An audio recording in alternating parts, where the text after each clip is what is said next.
Women have been conditioned by society to be, act, and think a certain way. Here at Girls IRL, we encourage women to challenge societal norms and embrace their femininity. With that being said, let's get into this week's episode. Hello, everyone. Welcome back to another episode of the Girls in Real Life podcast. I'm your host, Mariah Clayton, and happy Monday. I'm so sorry I did not get an episode out to you guys last week. I was honestly just being a little bit lazy, and we also went to Pensacola this past weekend, so I was definitely in like vacation mode. But we're back this week, and I hope that you guys are excited because I definitely am. Pensacola was so much fun. We just took a quick little weekend trip. It's like a 4-hour drive, so it's really not that bad. We went with two of our friends, Micah and Leslie, who also have a little boy, which is like Ace's best friend. So all of us like stayed in the Airbnb, went to the beach, went out to eat. Like it was just a really nice, fun, chill trip. Nothing too crazy. Like we had the kids with us and everything, so it was very much family friendly. But we had a lot of fun nonetheless. However, I will be very happy to not go back to Florida this year. We've been to Florida 3 times, y'all, and I love the beach. I do. I really, really do.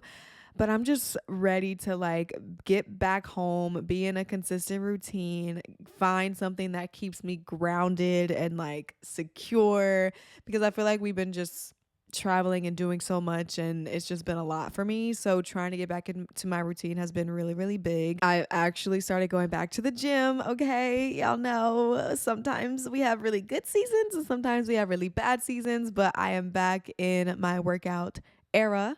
Hopefully it's here to stay for a little bit longer than it has been previously. But we got a gym membership at our YMCA. I've been going there and doing like just weightlifting, which I haven't done in such a long time. I cannot remember the last time I weightlifted. So I'm really just going very slow, easing my way back into it, giving myself a lot of grace, trying not to just trying to remind myself that I don't have to lift super heavy. I don't have to work out for an hour and a half. Like as long as I'm there and I'm doing something, like I'm okay. So just really slowly but surely trying to get back into that. Really trying to do better about getting back onto my routine because I haven't been waking up early, haven't been drinking any water, haven't been doing like all the things that I said that I wanted to do from the beginning of the year. So I'm really just trying to like get myself back together, like snap back into it. Me and Justin's 2nd year anniversary was also this past week. July 16th is our anniversary. I can't believe we made it to the 2-year mark. Like it feels like we've been together for a lifetime, and 2 years just doesn't even equate to how much life we've actually like lived together, from being pregnant and having Ace to buying a house together. Like I just feel like we've been through so many different seasons in a very short amount of time, so it feels like we've been together for so much longer than we actually have. But yeah, we're 2 years in. I still love Justin just as much as I did 2 years ago as I do today. And we had a nice time. Like our anniversary was on a weekday, so we didn't do anything on like the actual day, but we're why can't I not talk today? Yo, I can't even lie. This is like my 3rd time trying to record this episode because my camera died, the audio wasn't working. Like something has just been going wrong every single time I've sat down to record. So excuse me if I cannot get words out. But what was I saying? Oh, I was saying that we're celebrating this weekend. Like the day I'm recording this, obviously it's not the weekend, so I don't know what we're doing because he hasn't told me. But if I had to guess, we'll probably go to dinner, probably find something to do like during the daytime, get somebody to watch Ace so we can just have like a day for us to like celebrate or whatever. But on Tuesday we did like exchange gifts. He got me a Kindle. I'm a Kindle girly now. Like I'm so excited. And he also got me some Lululemon, like 2 Lululemon outfits. He got me some flowers. He made me some steaks for dinner. Like, oh, I love me a good steak. And Justin's steaks are the best. So that's what we did on Tuesday. I guess I can tell y'all what I got Justin as well. I got him some Versace shades. I got him some cigars because he's been really into like smoking his cigars on the patio. I got him his favorite cologne, which is the Bad Boy. I think the name is Carolina Herrera or something like that. It's the bad boy cologne. Then I got him some socks because he needed some new socks. So that's what we got each other for our anniversary and what we did and what we're doing, at least what I think we're doing. So yeah. Anyways, enough about that. We're just going to go ahead and dive into today's episode. I don't really think I have many more life updates to tell you guys about. So today's podcast episode is all about self-sabotage. Understanding what self-sabotage is, overcoming it, identifying it within yourself. We're going to be hitting a lot of different points today. And I feel like this episode is very on time for me personally, because I feel like I have just now become aware of some self-sabotaging behaviors that I have. And being able to identify it has really just kind of helped shift my perspective, because sometimes you think that what you're doing is just innately like in your characteristics, like it's wired into you, it's just the way that you were born. But if you dig a little bit deeper and research a little bit more on this topic, like how I did, you will realize that there are a lot of different psychological roots into our behaviors, and even though we might think something is just a trait that we have or a characteristic that we have, it could very well be a trauma response or a coping mechanism. So we're gonna dive deep into self-sabotage today. I hope you guys are ready. Like I said, this is very on time for me, so a lot of what I'm saying will be directed at myself, but hopefully it can resonate with you as well. So the first thing I think we need to talk about is just understanding what self-sabotage is, giving it a definition that will help guide us through the rest of the episode so that we fully understand what we're talking about. So the definition of self-sabotage is as follows.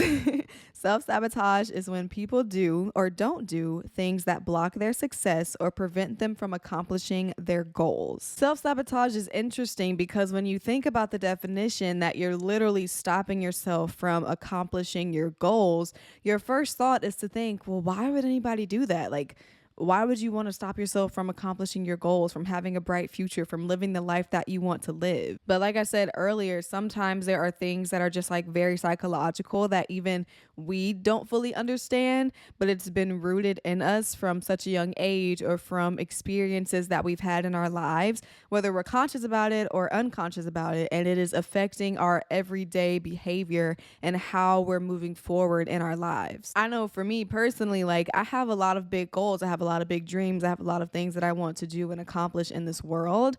But because I have a lot of self-sabotaging behaviors, it is making me reaching those goals harder. It's taking me longer. And it's just frustrating, honestly. So really being able to identify like what your self-sabotaging behaviors are and why you have those behaviors are really going to help you understand how you're going to get rid of those self-sabotaging behaviors. So let's talk about like psychological roots. Where does self-sabotage come from? Why do we exhibit these traits and characteristics that prevent us from actually reaching our goals in life? Self-sabotage often serves as a coping mechanism that people use to deal with stressful situations and past traumas. Unfortunately, it typically makes problems worse and limits a person's ability to successfully move forward in a healthy way. So self-sabotage is basically just a coping mechanism, okay? Like it is something that we are using to help ourselves in a stressful situation, quote unquote help, or it is us responding to something that has happened in our past that has caused us hurt or pain in some way, shape, or form. Maybe you had a difficult childhood growing up. Maybe your parents never told you that they were proud of you. They always said that, you know, you would never be anything, you would never amount to anything. And so you grow up believing those things about yourself.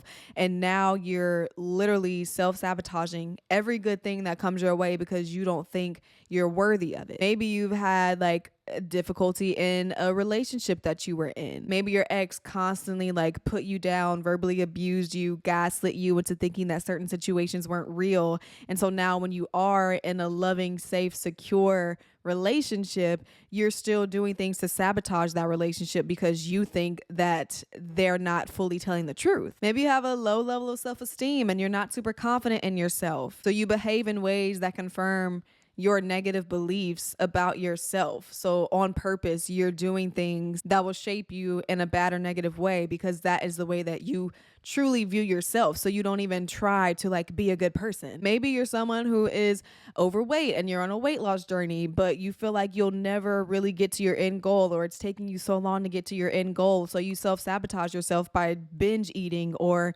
like eating unhealthy foods because you don't think that you'll ever get to be the fittest version of yourself, right? Like there are so many different scenarios that can cause us to self-sabotage, or so many life experiences that we have that condition us to self-sabotage. And you could be consciously doing it or you could be unconsciously doing it. Like you could be very aware of the behaviors that you're exhibiting, but you just don't care. Or you could be just like so conditioned in your brain from your past childhood traumas, relationships, life experiences, whatever, and not even realize that you're participating in self-sabotaging behavior. And since we're on the topic of self-sabotaging behavior, like let's talk about what does self-sabotage actually look like, because it can look different for a lot of people. And I just gave an extensive list of examples, but we're going to dive a little bit deeper into some common forms of self-sabotage, with the first one being my most common form of self-sabotage, which is procrastination. Okay, if you have been a long time listener of the podcast, then you know I talk about how I am just innately a procrastinator and I just always wait till the last minute to get stuff done. And I feel like I say that because I think that it's a characteristic that I have. Like it's just the way that I was born, that this is just the way that I am, and I've just accepted it. But maybe if I really dig a little bit deeper on why, like, I honestly really don't know. Like, I really don't, because I don't have anything from my childhood or my past that I can think of that would cause me to like want to be a procrastinator or hold off on doing things. But maybe I do. Maybe I need to go to therapy about it. I don't know. But when I saw that procrastination was like one of the number one forms of self-sabotage, my jaw was on the floor, because I'm like, I procrastinate literally almost every single thing in my life. I will wait until the last minute to do something. And maybe it's because like the thing that I have to do is causing me stress. Maybe it's because I don't really know how to get started on the thing that I want to do, but I procrastinate a lot. Okay, I'm looking at this article under procrastination, and it says people who self-sabotage often procrastinate. Procrastination is a way you show others you're never ready and put off a good outcome. Wait, what? It's because people fear disappointing others, failing, or succeeding. Oh, so it's saying it's a way that you show others that you're never ready and to put off a good outcome, like to delay a good outcome. Maybe I have a fear of disappointing others. Maybe I have a fear of like failing, because a lot of things that I do are shown to the world in kind of a big way. And so maybe I do have this fear of like starting something that could possibly like, and afraid that it could be a disappointment. Maybe I do have a fear of like it being a failure, because even if I think back on creating the Miss Baton Rouge pageant and what that all entailed, like I was very, very scared and nervous. And me and my sister, I mean, we had talked about this for like years before, and we just now started doing it last year. So maybe we put it off because we had a fear of failure, because we had a fear of like disappointing people, and maybe we didn't think that it would be as good as we wanted it to be. Like, I don't really know, but we delayed a good outcome because we had a fear of how we thought things were going to go. We made an assumption on how things were going to go. So yeah, maybe that's where my procrastination, self-sabotage comes from. I don't want to disappoint people, and I don't want to be a failure. Anyways, some other common forms of self-sabotage are perfectionism, like someone who just wants something to be perfect all the time. You hold yourself to like this impossible standard, which no one should, because even though like being a perfectionist comes from a good place of like you just want things to go the way that you want them to go, when things don't go the right way, then you can really become undone. Like if you're a true perfectionist, it can really just like drive you mad thinking about how you could have done things better. Another form of self-sabotage is negative self-talk. telling yourself you're not good enough, you're not beautiful, you're not worthy. That is very self-sabotaging behavior. Self-medication, like abusing substances. Maybe you have an alcohol problem. Maybe you deal with, I don't know, smoking too much weed or taking Adderall to function, right? Like, I don't know what that situation could look like for you, but maybe you're abusing some type of substance. And we all know that that is self-sabotaging behavior. Like, that can literally lead to your death. So, and then the last form of self-sabotage that I have is avoiding responsibilities, like not doing what you know that you should be doing. Again, this kind of goes in with procrastination, but yeah, just avoiding your responsibilities, not doing the things that you know that you should be doing, taking time off work when you know you need to be working, not doing your chores around the house, and like living in filth, right? Like, these are all very common forms of self-sabotage, and I'm sure that you probably related to one or multiple of these. So now that we understand self-sabotage a little bit better, we have a definition, we understand the psychological roots, we understand what self-sabotage can look like.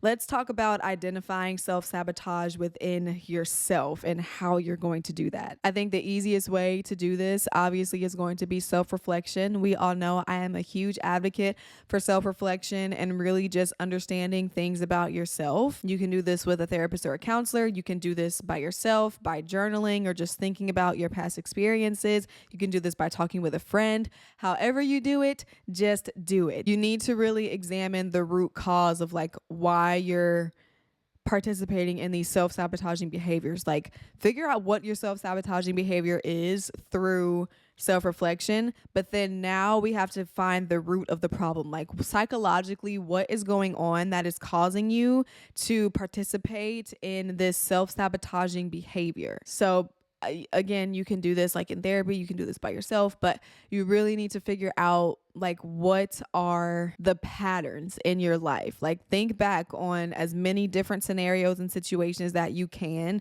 where you have exhibited whatever self-sabotaging behavior it is that you have, and really figure out like what is the pattern here? Like, how am I handling this situation? What is going on?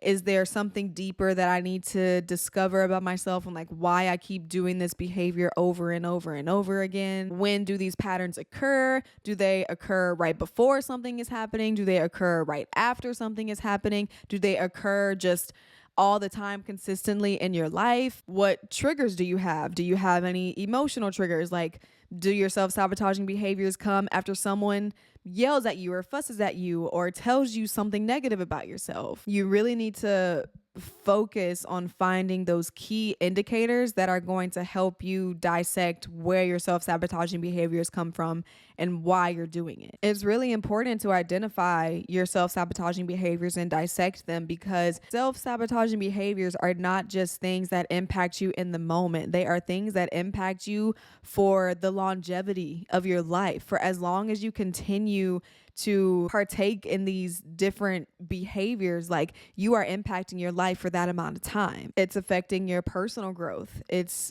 affecting your happiness. It's affecting your relationships. It's affecting your career and your profession. It's contributing to your stress and your anxiety, maybe even your depression. Like, self-sabotaging behaviors are just all around not good, and they do not help get you anywhere in life. It's very easy to like fall back on those behaviors, especially if you've been doing them for such a long time. Like, it's so easy for me to procrastinate because at the end of the day, I know that I'm going to get it done.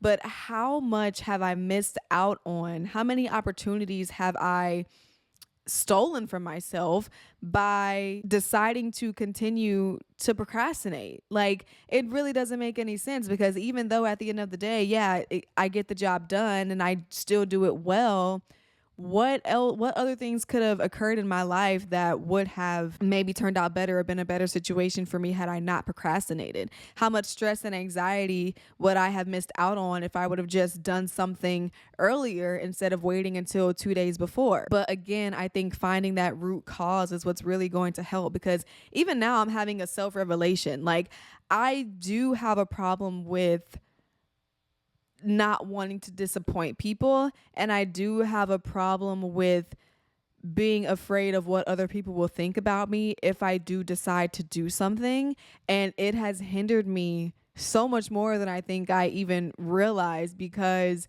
it's affecting what I do in my day-to-day life. It's affecting the decisions that I'm making and how I'm choosing to live out my life. And that's not fair to me, right? Like, self-sabotage only hurts yourself. That's why it's called self-sabotage. Like, the only person you're hurting in the scenario is yourself.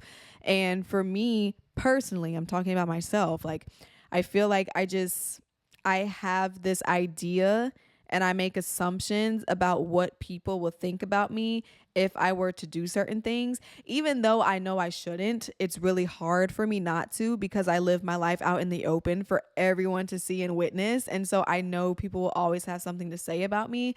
And I don't really care like what they say, but I still think that it affects me, even though I say that I don't care. Like, it's just really hard, because no matter how many times you say it doesn't matter what people say or what people think about you, like, at the end of the day, most of the things that I'm doing and putting myself out for are for people. So it does kind of make a difference to me, like, what people think and what people say, because my career and everything that I do in my life relies on support from people. So I think for me, with the procrastination thing, it just kind of comes from that, of me just wanting to protect myself, like, for as long as possible, like, to keep my ideas to myself for as long as possible, to just kind of work on things like slowly and silently, because they're my little babies. Like, my thoughts and my ideas are my little babies, and birthing them out into the world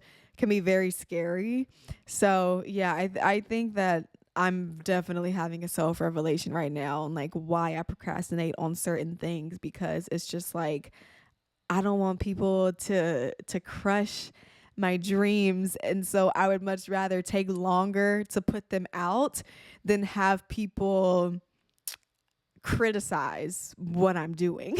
I don't know if that makes sense to anyone, but like, it makes sense to me. So yeah, I guess I didn't really realize how much that was impacting my life, and the things that I'm doing, and how much stress and anxiety it has caused me over the years. But that's why self-reflection is so important, because you can have a revelation at any moment. Like, a light bulb can go off, and you can just really learn so much more about yourself and understand why you do the things that you do. All right, so we've talked about how to identify self-sabotaging behaviors. We've talked about the impact of self-sabotage on your life. Now we're going to talk about strategies on how to overcome self-sabotage, so that we can just get rid of these things. Like, we don't need them in our lives. So the first strategy I have for overcoming self-sabotage is to build your self-awareness. And we kind of just talked a little bit about this with the self-reflection aspect of it, but you really need to become more aware of yourself and your self-sabotaging behaviors,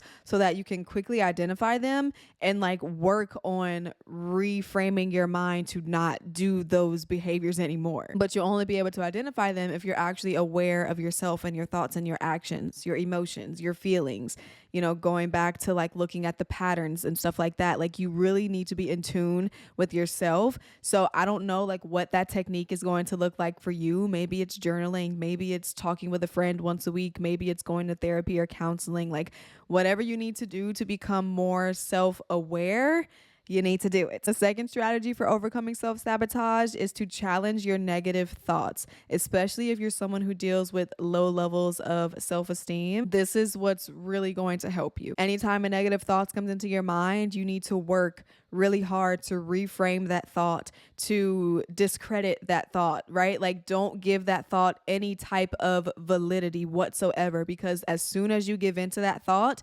you will probably engage in a self-sabotaging behavior, because you feel like, well, I'm not a good person anyway, or I'm not beautiful anyway, or I'm not this, or I'm not that, so I might as well, right? And giving yourself the excuse or the reason to participate in said behavior, when really, if you would have just reframed your thought and nipped it in the bud right when it came into your mind, you would not be engaging in that self-sabotaging behavior. So really working on reframing those negative thoughts into positive ones and loving yourself regardless of your mistakes and your flaws, because like we all have them. Next strategy for overcoming self-sabotage is to set realistic goals. Now, I know at the beginning, it was like 20 minutes ago where we talked about the definition of self-sabotage, but self-sabotage in a nutshell is you stopping yourself from accomplishing your goals. So maybe your goals might be too big. And I'm not saying too big in a sense that like you'll never get to do them, but maybe you're always so focused on the big picture of things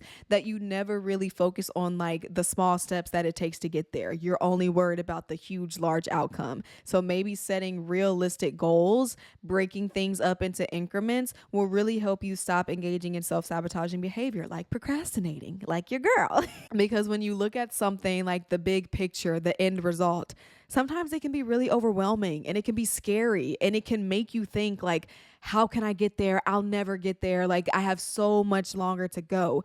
But if you break up those steps into just like smaller, realistic goals, it can really, really help you, and you'll get to see actual progress of you working towards the ultimate thing that you do want. Okay, yeah, it's literally about to storm. Like the lighting has changed so much, but we're just gonna keep going. Okay, we're almost done. Yo, it's so dark. Wait. No. Oh my gosh. Okay, I think I fixed the lighting. Like it just got so dark out of nowhere. It literally looks like it's about to storm outside. I promise we're almost done, but that was kind of scary. Okay, setting realistic goals, break them down into manageable steps, blah, blah, blah. Okay, the next strategy for overcoming self-sabotage is going to be developing healthy habits. So this is where you are creating your routines, doing the same thing every single day. So you're building up your habits. So you have this set way that your day is going to go. We all know that having a routine really does help support your goals. And that is what we're trying to do. Like we're trying to reinforce the importance of our goals instead of engaging in self-sabotaging behavior. So doing things like creating a routine and habit stacking and making sure that like your days kind of flow or look the same day to day will really help highlight what your end goal is, more so than the self-sabotaging behavior that you've been choosing to engage in for the past however many years. And then the last strategy that I have for overcoming self-sabotage is going to be seeking support. We all know how important it is to have a support system, people around us who want to see us win, who want to see us do good in life, who want us to be the best version of ourselves. Those are the people that you need to surround yourself with. It could be friends, it could be family, it could be a professional like a therapist or a counselor, like whatever that looks like for you.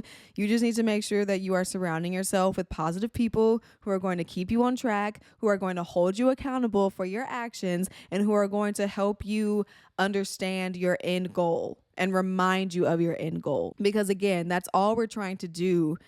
We're trying to counteract our self-sabotaging behavior so that we live the life that we know we should live and that we deserve to live. And understanding and knowing and believing that you deserve to live a good life is like half of the battle, because maybe you engage in self-sabotaging behaviors because you don't believe that you deserve a good life, so you just sabotage every good thing that comes your way. Like you have to believe, and you have to have people around you that help you believe that you are worthy of a good life, that you do not have to sabotage every situation, every single outcome because you're afraid or you're scared or you're anxious or you're stressed, right? Like you really need people around you that are going to remind you that you are a good person in spite of your mistakes, in spite of your flaws, in spite of the way that you grew up or whatever people have to say about you, right?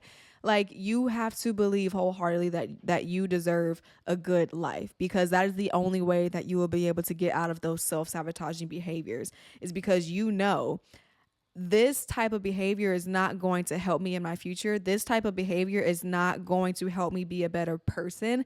This type of behavior is not going to help me reach my goals at the end of the day. So I need to just let them go. And once you're able to do that, you take your power back over your life. You know, you're no longer a slave to these self-sabotaging behaviors that you've been doing for all of your life. You now get to be a new person, and you get to engage in things that actually make you happy, that actually make you a better person, and that will actually set you up for a better future. The last thing that I want to leave you guys with is that correcting these self-sabotaging behaviors, it takes time, okay? It takes a lot of work to get out of self-sabotage. You have been doing some of these things for most of your life, and it's not just going to change overnight. Like, I'm not just going to become a person that is like, oh yeah, let's do this right off the bat. Like, no, I'm not saying that. I'm still going to procrastinate. Like, I'm still going to engage in that behavior, unfortunately. But I just have to remind myself that it is a work in progress. And as long as I'm aware of it,